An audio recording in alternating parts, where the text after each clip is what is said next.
السلام علیکم ورحمۃ اللہ وبرکاتہ۔ نحمده ونصلی علی رسوله الکریم، اما بعد فاعوذ باللہ من الشیطان الرجیم، بسم اللہ الرحمن الرحیم، رب اشرح لی صدری ویسر لی امری واحلل عقدۃ من لسانی یفقہوا قولی۔ تو کیسا گزرا آپ کا کل کا دن؟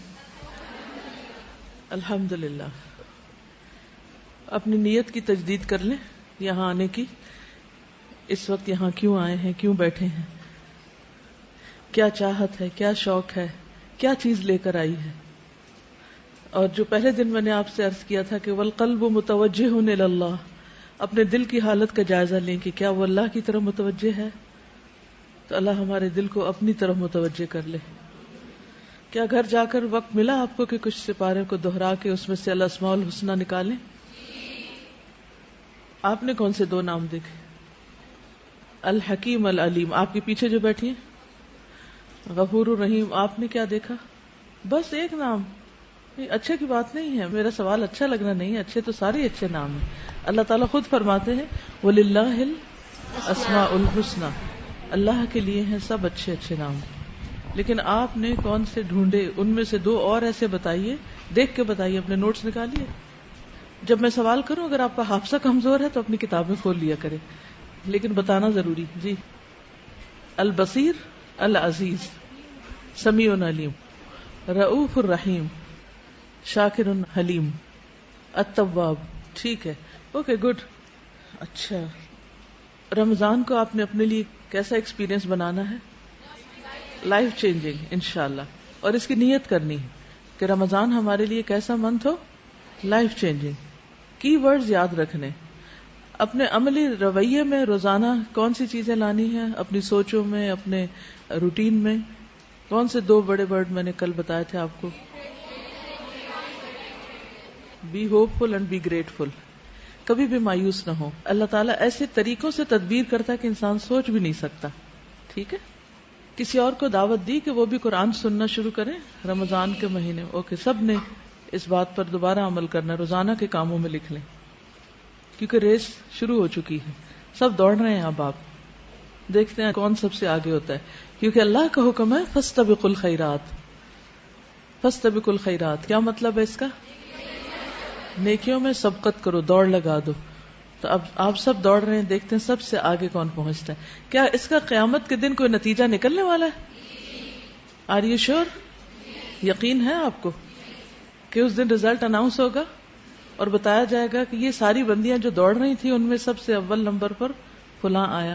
اس وقت خوشی کا کیا عالم ہوگا؟ اور اگر آپ نے دوڑ نہیں لگائی تو کیا ہوگا؟ پھر بھی آگے نکل جائیں گے؟ کیا آپ دوڑے بغیر آگے نکل سکتے ہیں؟ نہیں نکل سکتے۔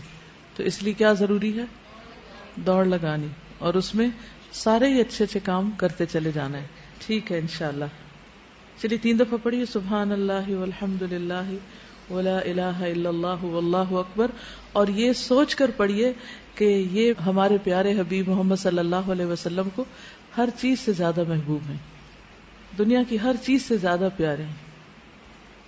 شادی شدہ خواتین کو میں نے ایک اور ہوم ورک بھی دیا تھا، جی، اپنے شوہر کی رسپیکٹ کا خیال کرنا اور اظہار بھی کرنا ہے۔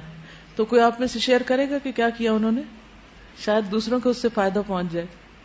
جی، آپ کچھ بتائیں۔ کل میں نے اپنے ہسبینڈ کو رستے میں مجھے لینے بھی آتے ہیں، ان کو ساری میں نے جو ہم نے کل پڑھی تھیں، جتنی بھی قرآن مجید میں جو سیکنڈ کے بارے میں حکم تھے، سارے میاں بیوی کے حکام، وہ سارے ان کو میں نے بتائے، اور ان کو بتایا کہ امپروو کریں وہ بھی اپنے آپ کو رمضان میں تراویحوں کے لیے ان کو کیا، اور یہ کہ اللہ تعالیٰ نے جو درجہ دیا ہے ان کو، اس کے بارے میں بتایا کہ ایک درجہ اوپر ہے ان کا، اور رسپانسبلٹیز ان کی بہت زیادہ ہیں فیمیل سے اس درجے کی وجہ سے۔ ساری باتیں ان کو بتائیں جو کل آپ نے بتائی تھی ساری۔ ٹھیک ہے، بتانے کے ساتھ ساتھ کر کے بھی دکھانا ہے کہ واقعی ہم انہیں امپورٹنس دیتے ہیں اور وہ ہمارے لیے ایک درجہ اوپر ہے۔ ٹھیک ہے، میں یہ چاہ رہی تھی کہ آپ میں سے ہر روز کوئی نہ کوئی آ کر شیئر کرے کہ پچھلے پارے سے جو بھی اس دن کا ہو اس سے کیا سیکھا۔ السلام علیکم۔ وعلیکم السلام۔ ہم لوگ سب کے سب جو ہیں وہ اکثر اپنے پیرنٹس کو اگنور کرتے ہیں، اور ہم سمجھتے ہیں کہ ہم لوگوں کے لیے بہت نماز پڑھنا کے بعد جو بہت ساری ذکر ہیں وہ امپورٹنٹ ہیں۔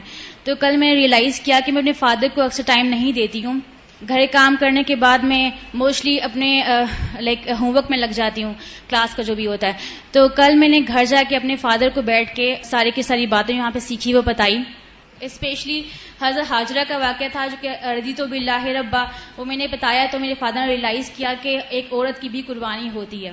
تو میں نے اپنا ٹائم نکالا اور عورت کی قربانی قبول بھی ہوتی ہے ایگزیکٹلی. اور اسی کے اوپر پھر وہ صفا اور مروہ میں صحیح جو ہے وہ کی. تو میرے فادر کو کل میں نے بہت سارے ذکر بھی بتائے اور وہ بہت خوش ہوئے اور ریئلائز انہوں نے کیا کہ جو میں الہدا آ رہی ہوں وہ میرا بہت اچھا سٹیپ ہے. بیکاز میں نے اپنی جاب کو 5 ایئرس کی جاب میں کر رہی تھی اور میں نے اس کو چھوڑ کے ریزائن کر کے میں نے الہدا جوائن کیا. تو وہ میرے اگینسٹ بھی تھوڑے سے تھے کہ بیکاز میں نے اپنی پوری اسٹڈیز اور اس کے بعد جاب کی ایکسپیرینس کو چھوڑ کے میں الہدا کیوں آ رہی ہوں. لیکن میں نے یہ سوچا کہ میرے پاس ابھی بیسٹ ٹائم ہے اور جوانی کی عمر کا حساب بھی آپ کو پتہ ہے کہ وہ ہوتا بھی ہے اور پسندیدہ بھی عمر ہے. تو اس لیے میں نے آ کے اس کو جوائن کیا. گڈ. کل ہم نے ایک آیت پڑھی تھی والذین آمنوا اشد حبا للہ، وہ لوگ جو ایمان لائے اللہ کی محبت میں سب سے زیادہ شدید ہوتے ہیں، انہیں سب سے بڑھ کر اللہ تعالیٰ سے محبت ہوتی ہے. اس محبت کی کچھ علامتیں ہوتی ہیں، وہ علامتیں لکھ کر اپنے پاس لگا لیں جس سے یہ پتا چلے گا کہ واقعی آپ اللہ سے سب سے بڑھ کر محبت کر رہے ہیں. یہ علامات علامہ ابن القیم الجوزیہ نے لکھی ہیں قرآن و سنت کے گہرے مطالعے کے بعد کہ اللہ سے محبت کرنے والوں کی علامات کیا ہوتی ہیں. نمبر 1، قرآن کی تلاوت تدبر کے ساتھ کرتا ہے. قرآن کی تلاوت تدبر کے ساتھ یعنی سمجھ کر، کیونکہ قرآن اللہ کا کلام ہے نا، اللہ تعالیٰ ہم سے بات کر رہے ہیں. تو جس سے آپ محبت کرتے ہیں کیا آپ اس کی بات کو سنی انسنی کر دیتے ہیں یا اس کی بات کو بار بار سننے کی تمنا رکھتے ہیں اور بار بار پڑھتے ہیں؟ تو پھر اپنے دل کا جائزہ لے لیں، واقعی اللہ سے محبت ہے. نمبر 2، نیک اعمال کا اہتمام اور نوافل کی کثرت، نیک کام کرنا اور نوافل کی کثرت. نمبر 3، اللہ کے ذکر کی کثرت. نمبر 4، جو اللہ کو پسند ہے اسے اپنی خواہشات اور امیدوں پر ترجیح دینا.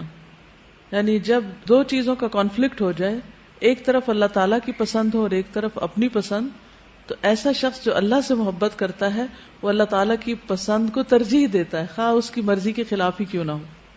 نمبر 5، دل میں ہر وقت اللہ کے نام اور اس کی صفات کو یاد کرتا ہے. تو جس کے دل میں اللہ تعالیٰ کے نام اور اس کی صفات ہوں تو اس دل میں تو کوئی مایوسی اور پریشانی اور لوگوں کے بارے میں غلط باتیں سوچنا اور بدگمانیاں پالنا اور غل اور حسد اور حقد وہ پھر نہیں رہتے، کیونکہ اس کا دل فارغ نہیں ہے. یہ کن لوگوں کا کام ہے جی؟ کن لوگوں کا یہ کام ہے؟ جن کے دل فارغ ہیں، جن کے دلوں میں اللہ کی محبت نہیں ہے. ٹھیک ہے، جس دل میں اللہ کی یاد، اللہ کے نام اور اللہ تعالیٰ کی صفات اور اللہ تعالیٰ کی عظمت کا خیال بار بار آتا ہے تو وہ شخص اللہ سے بڑھ کر محبت کرتا ہے. اب آپ دیکھیں کہ اللہ تعالیٰ اگر ہم سے یہ کہتے ہیں کہ یہ ایمان کی علامت ہے اور کوئی اس وقت تک مومن نہیں جب تک کہ اللہ اور اس کے رسول اسے ہر چیز سے زیادہ محبوب نہ ہو جائیں، تو اس میں اللہ تعالیٰ کا کچھ فائدہ ہے؟ کس کا فائدہ ہے؟ ہمارا فائدہ ہے. ٹھیک ہے. نمبر 6، اللہ کی کائنات پر غور و فکر کر کے ایمان بڑھاتا ہے. کائنات میں غور و فکر، ایک ایک چیز کو دیکھ کے حیران ہوتا ہے یہ میرے رب نے تخلیق کی.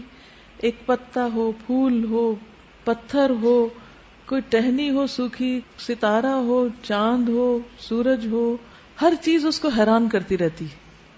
اٹس امیزنگ امیزنگ، سبحان اللہ سبحان اللہ. تو جس شخص کی نظر ایسی ہو جائے کہ اس کو چاروں طرف اپنے ایسی چیزیں نظر آنے لگے کہ جو اس کو امیز کریں، تو اس کے دل کا حال کیا ہوگا، اس کے دل کی کیفیت کیا ہوگی. اور ایک وہ شخص ہے جو ہر طرف لوگوں کے عیب چن رہا ہے، اچھا یہ غلطی کر رہا ہے، یہ فلاں یہ خرابی کر رہا ہے، فلاں یہ. تو کچھ نگاہیں صرف دوسروں کے عیب چنتی اور کچھ نگاہیں اللہ کی قدرت دیکھتی رہتی. نمبر 7، اللہ کے سامنے دل کی نرمی اور عاجزی کا اظہار کرتا ہے. اللہ کے سامنے عاجزی کا اظہار کرتا ہے، یعنی نماز تو پڑھنا ہی پڑھنا ہے لیکن اس کے علاوہ بھی اپنے آپ کو اللہ سبحانہ وتعالیٰ کا ہمبل سرونٹ ڈکلیئر کرتا ہے کہ میں کچھ نہیں ہوں، میرے اندر کچھ نہیں، میں بہت گناہ گار ہوں اور جو کچھ ہے وہ بھی سب اللہ کا دیا ہوا ہے. نمبر 8، رات کی تنہائی میں اللہ کے ساتھ وقت گزارنا پسند کرتا ہے. رات کی تنہائی میں اللہ کے ساتھ وقت گزارنا پسند کرتا ہے. نمبر 9، رات کی تنہائی میں قرآن مجید کی تلاوت اور استغفار کرتا ہے. وَبِالْأَسْحَارِ هُمْ يَسْتَغْفِرُونَ. نمبر 10، صالحین کی صحبت اور ان کے علم سے فائدہ اٹھاتا ہے. اسے نیک لوگوں سے محبت ہوتی اور ان کے علم سے استفادہ کرتا ہے. نمبر 11، ان گناہوں سے دور رہتا ہے جو اس کے اور اللہ کے درمیان پردہ بن جائے، یعنی جس سے دل پر میل آ جائے اور اللہ تعالیٰ سے دل دور ہو. یعنی ہر اس گناہ سے بچتا ہے جس سے اللہ تعالیٰ سے دوری آتی ہو. انسان کو خود بھی پتہ چل جاتا ہے نا کہ میں نے یہ کام کیا تو میرے دل میں اللہ تعالیٰ کی محبت اس طرح محسوس نہیں ہو رہی، تو آئندہ مجھے یہ کام نہیں کرنا. انسان خود اپنا محاسبہ شروع کر دیتا ہے. ابھی آپ کے لیے چیک لسٹ ہے. دعوے تو ہم سب کرتے ہیں کہ ہم اللہ تعالیٰ سے محبت کرتے ہیں نا، لیکن کیا واقعی کرتے ہیں؟ سوچنے کی بات یہ ہے. تو یہ آپ کے پاس ایک کرائیٹیریا ہے جس پر آپ اپنے آپ کو پرکھ سکتے ہیں. چلیے ہم آگے چلتے ہیں. تیسرا پارہ.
شروع اللہ کے نام سے جو بے انتہا مہربان نہایت رحم فرمانے والا ہے. تلک الرسل فضلنا بعضهم على بعض منهم من کلم اللہ ورفع بعضهم درجات. یہ رسول جو ہماری طرف سے انسانوں کی ہدایت پہ معمور ہوئے، ہم نے ان کو ایک دوسرے سے بڑھ چڑھ کر مرتبے عطا کیے. ان میں کوئی ایسا تھا جس سے اللہ تعالی ہم کلام ہوا، کسی کو اس نے دوسری حیثیتوں سے بلند درجے دیے، اور آخر میں عیسیٰ ابن مریم کو روشن نشانیاں عطا کی اور روح پاک سے اس کی مدد کی. اللہ سبحانہ وتعالی نے خود اپنے فیصلے سے ایک چیز کو دوسری چیز پر اپنی رحمت سے خود اپنے علم، اپنے حکمت اور اپنی مشیت کی بنا پر ترجیح دی، فضیلت دی. اور یہ فضیلت ہم ہر چیز کے اندر دیکھ رہے ہیں. مثلا تمام ستارے ایک جیسے ہیں؟ کیا تمام ستارے ایک جیسے ہیں؟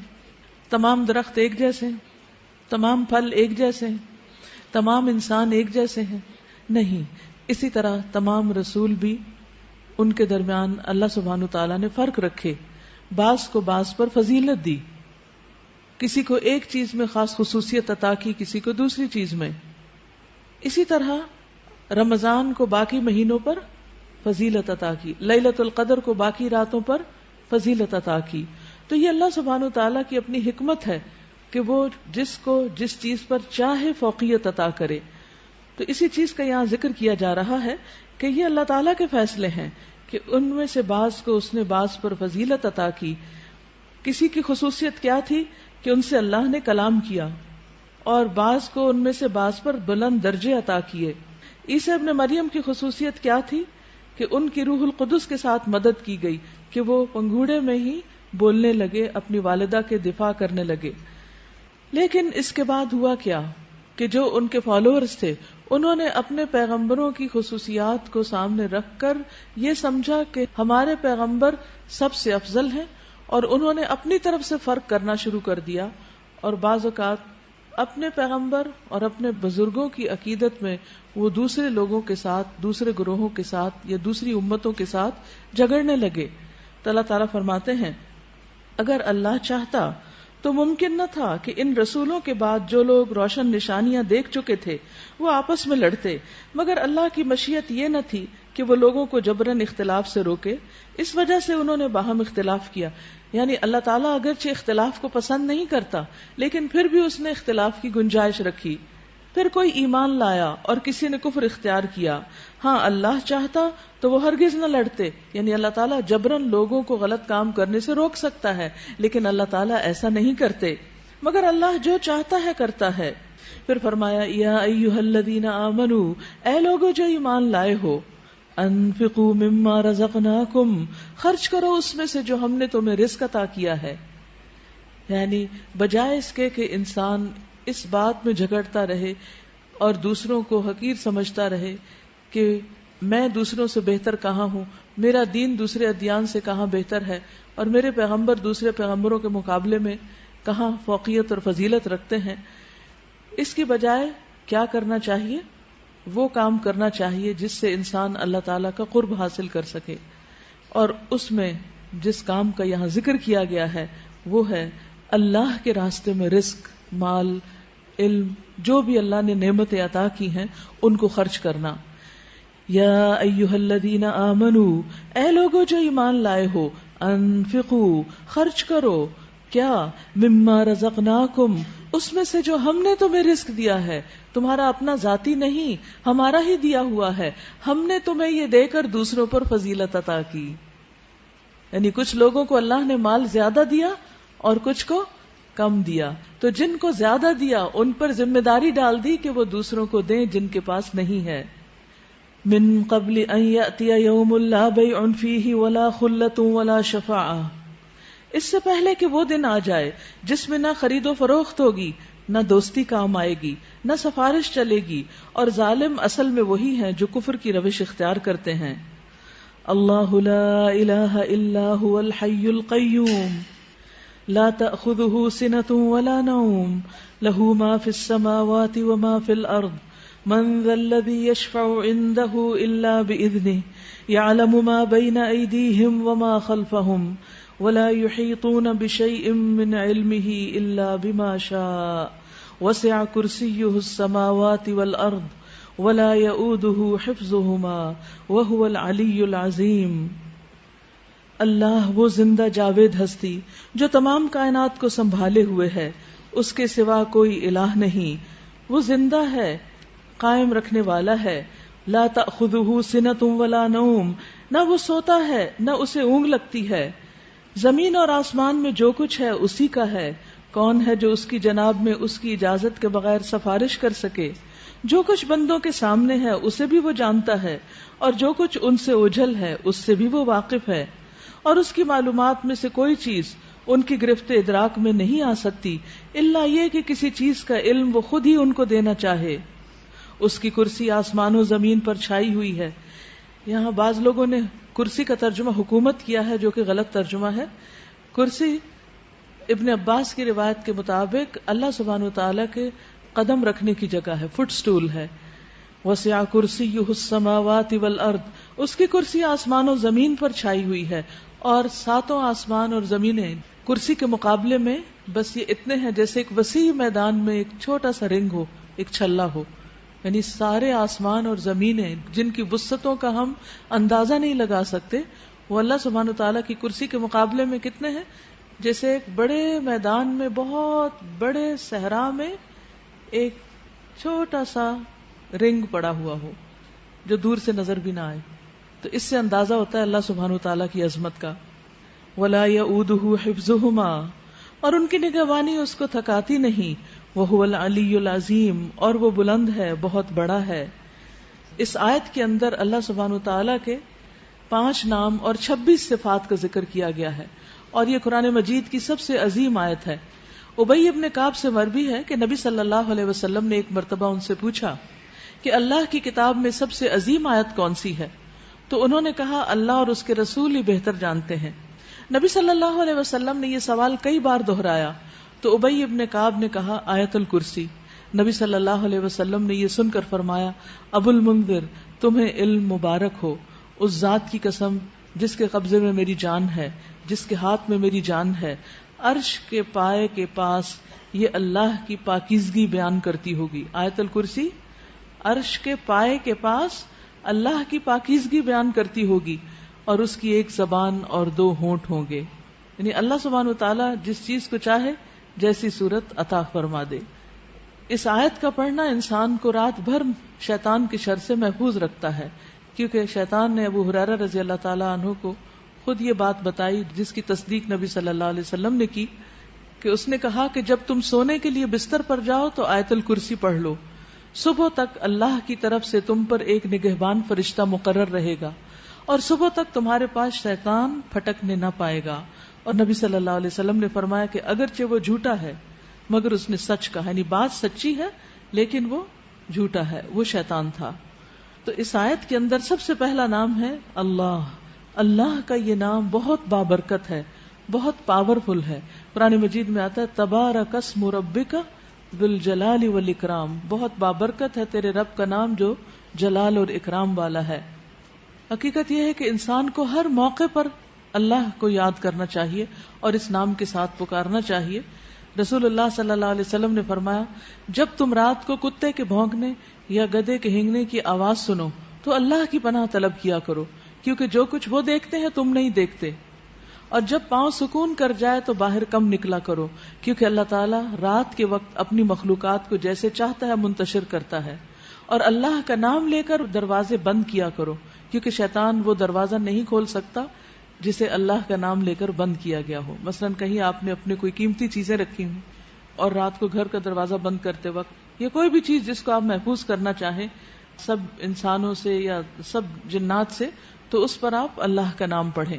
اور فرمایا بسم اللہ پڑھ کر مشکیزوں کا منہ بند کر دیا کرو، یعنی اپنے برتن ڈھانک دیا کرو، مٹکے ڈھانک دیا کرو، برتنوں کو اوندھا کر دیا کرو.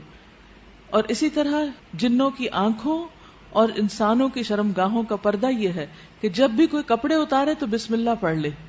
یعنی کپڑے اتارنے سے پہلے اگر آپ بسم اللہ پڑھ لیں گے تو آپ ایک طرح سے محفوظ ہو جائیں گے، شیطان آپ کو دیکھ نہیں سکے گا. لیکن جو شخص اللہ کا نام نہیں لیتا وہ حقیقت میں شیطان کا ساتھی ہے.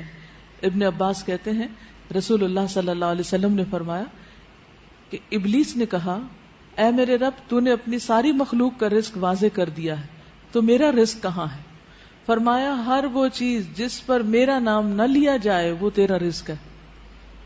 تو کچھ بھی اگر ہم کھاتے ہیں جس پر ہم اللہ کا نام نہیں لیتے، اس وقت اللہ کو یاد نہیں کرتے، تو وہ ایک طرح سے ہمیں نہیں ابلیس کو فائدہ دیتا ہے. پھر اس کے بعد لا الہ الا ہو، الہ کا ذکر کیا گیا، اور لا الہ الا ہو جو ہے لا الہ الا اللہ افضل ترین ذکر ہے. یعنی آسمان و زمین اور ان کے درمیان کی ساری چیزوں کو ترازو کے ایک پلڑے میں رکھ دیا جائے. آپ کی یہ بلڈنگز، پورا شہر، پورے پہاڑ، جو یہ مرگلہ کی پہاڑیاں، یہ ساری، اور دنیا میں جتنے پہاڑی سلسلے ہیں اور جتنے سمندر ہیں اور جو کچھ ہے، اور پھر آسمان پر جو ستارے ہیں، سیارے ہیں، وہ سب کچھ، ان سب کو اٹھا کر اسکیل کے ایک پلڑے میں رکھ دیا جائے، یعنی ترازو کے، اور دوسرے میں لا الہ الا اللہ رکھ دیا جائے، تو کیا ہوگا؟ لا الہ الا اللہ کا پلڑا جھک جائے گا. تو اس سے آپ اندازہ لگا سکتے ہیں کہ لا الہ الا اللہ پڑھنا کتنا وزن رکھتا ہے. لا الہ الا اللہ پڑھنے سے ہی تو ایک انسان جہنم سے بچ سکتا ہے اور جنت میں جانے کا مستحق ہو سکتا ہے. ایک شخص جس کے پاس بہت بڑے بڑے کام ہیں، دنیا میں بہت کچھ اس نے کیا، لوگوں کو فائدہ پہنچایا، دوسروں کے لیے خیر اور بھلائی کے کام کیے، لیکن اس کے ساتھ ساتھ اس نے کیا کیا؟ شرک کیا، تو اس کے وہ سارے عمل برباد.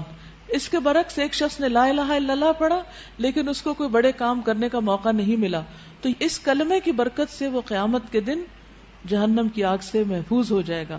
اور اگر کسی وجہ سے وہ چلا بھی گیا دوزخ میں تو اسی کلمے کی برکت سے وہ اس سے باہر بھی آ جائے گا. لیکن جس نے یہ کلمہ نہیں پڑھا وہ ہمیشہ ہمیشہ کے لیے جہنم کی آگ کی نظر ہو جائے گا. پھر اسی طرح اللہ سبحانہ وتعالیٰ کی صفات الحی القیوم کا ذکر ہے. یہ بھی بہت زبردست صفات ہیں، اور ان میں اللہ سبحانہ وتعالیٰ کا اسم اعظم ہے جس کو پڑھنے سے دعائیں قبول ہوتی ہیں. اسی لیے ہم دیکھتے ہیں کہ بدر کے موقع پر جب حالات بہت تنگ تھے تو نبی صلی اللہ علیہ وسلم نے کن اسماء کو پکار کر دعا کی تھی؟ یا حی یا قیوم برحمتک استغیث. حضرت انس کہتے ہیں میں نبی صلی اللہ علیہ وسلم کے ساتھ تھا کہ ایک آدمی نے دعا کی اور کہا یا بدیع السماوات یا حی یا قیوم انی اسألک، اے آسمان کو عدم سے وجود میں لانے والے، اے زندہ، اے قائم رہنے والے، میں تجھ سے سوال کرتا ہوں، یعنی میں تجھ سے مانگتا ہوں اپنی ضرورت کی چیز. تو آپ نے فرمایا کیا تمہیں معلوم ہے کہ اس نے کس چیز کے ساتھ دعا کی؟ قسم اس کی جس کے ہاتھ میں میری جان ہے، اس نے اللہ کو اس نام کے ساتھ پکارا ہے کہ جب اس نام کے ساتھ اللہ کو پکارا جاتا ہے تو وہ دعا قبول کرتا ہے. تو آپ چاہتے ہیں کہ آپ کی دعائیں قبول ہوں تو یہ تینوں نام اپنے ریمائنڈرز میں لکھ لیجئے. جب بھی آپ چاہیں کہ آپ کی دعا قبول ہو تو پہلے اللہ تعالیٰ کو ان ناموں سے پکاریں اور پھر دعا مانگیں. جہاں آپ نے اپنے ریمائنڈرز میں ذکر کے باقی چیزیں لکھی نا، سبحان اللہ والحمد للہ اور سبحان اللہ وبحمدہ اور اللہم انی اسألک علما نافعا، اسی کیٹیگری میں اسی چیک لسٹ میں یہ بھی لکھ لیجئے یا بدیع السماوات یا حی یا قیوم انی اسألک. اور پھر اللہ تعالیٰ کی کرسی کا ذکر ہے، اللہ تعالیٰ کے فٹ سٹول کا.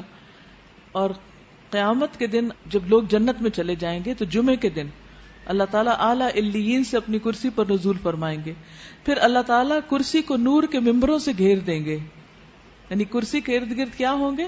نور کے ممبر. نبی آئیں گے یہاں تک کہ اس پر بیٹھ جائیں گے نور کے ممبروں پر.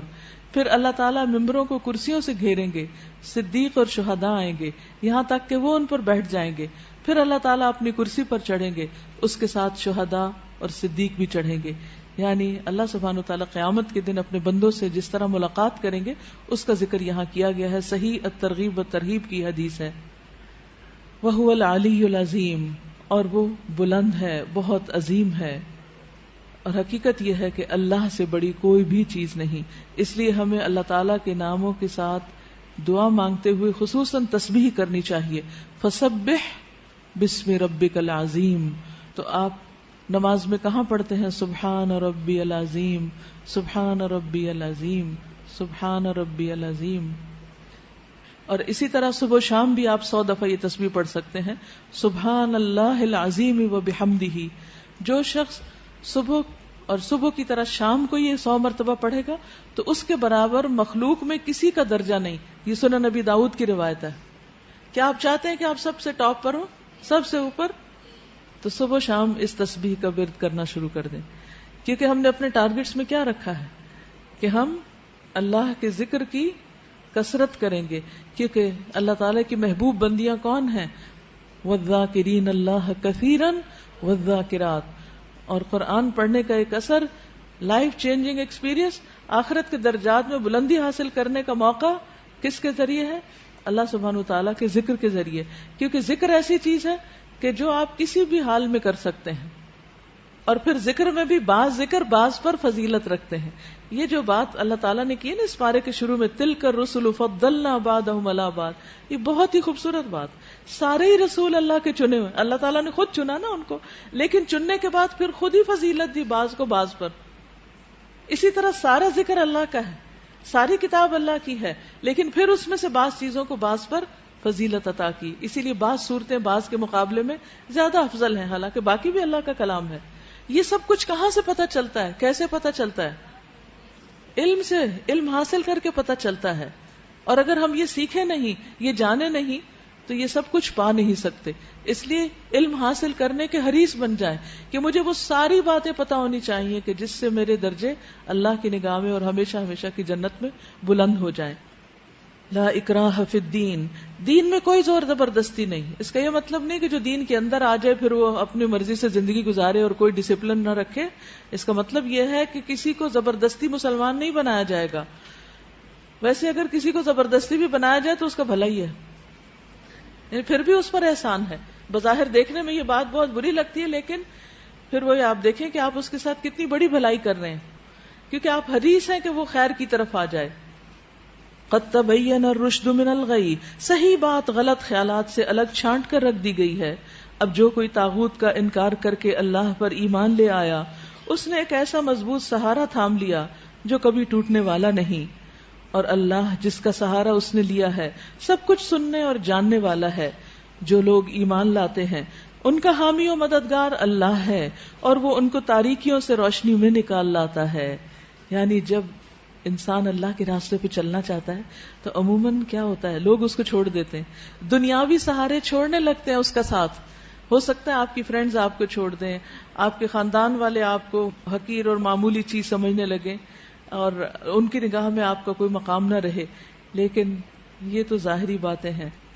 جو اللہ کی نافرمانی کے کام چھوڑ کر، ایسے لوگوں کی دوستی چھوڑ کر جو اسے ہدایت کی طرف، حق کی طرف نہ آنے دیں، اللہ سبحانہ و تعالیٰ کی بات مان لیں، تو پھر اس کا سہارا کون بن جاتا ہے؟ اللہ. اس کا دوست کون بن جاتا ہے؟ اللہ. جسے دنیا کے دوست چھوڑ دیں اس کا دوست اللہ ہے، اور جس کا دوست اللہ ہوتا ہے وہ اس کے ساتھ کیا بھلائی کرتا ہے؟ یخرجہم من الظلمات الی النور، اندھیروں سے نکال کر روشنی کی طرف لے آتا ہے. اور جو لوگ کفر کی راہ اختیار کرتے ہیں ان کے حامی و مددگار طاغوت ہوتے ہیں، وہ انہیں روشنی سے تاریکیوں کی طرف کھینچ لے جاتے ہیں. یعنی وہ اللہ کی نافرمانی سکھاتے ہیں اور زبردستی غیر اللہ کی عبادت کی طرف لے جاتے ہیں. یہ آگ میں جانے والے لوگ ہیں جہاں یہ ہمیشہ رہیں گے.